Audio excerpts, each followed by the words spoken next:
Hello friends, welcome to our YouTube channel. In this video I'm going to show you how you can enable the app drawer feature. If you want this type of like, you have to just swipe up like this, and you want all apps in one screen like this, and like in right click you can see the wages also. You can set it on home screen. How you can enable this feature?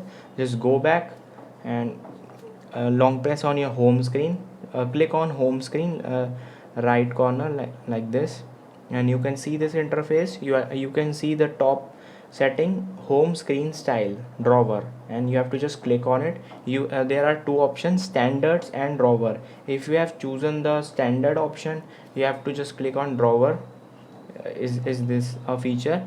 And if you not want to just enable this feature, you want sliding and open the app, you have to just click on the settings, like long press on home screen settings, and you can see home screen style.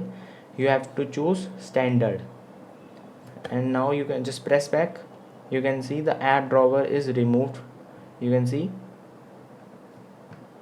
all apps are showing by swiping right side. And if you want to enable this, go back and choose drawer. This is how you can enable it. I hope you like this video. If you like this video, then subscribe to our YouTube channel for more helpful tips and tricks videos. See you next time.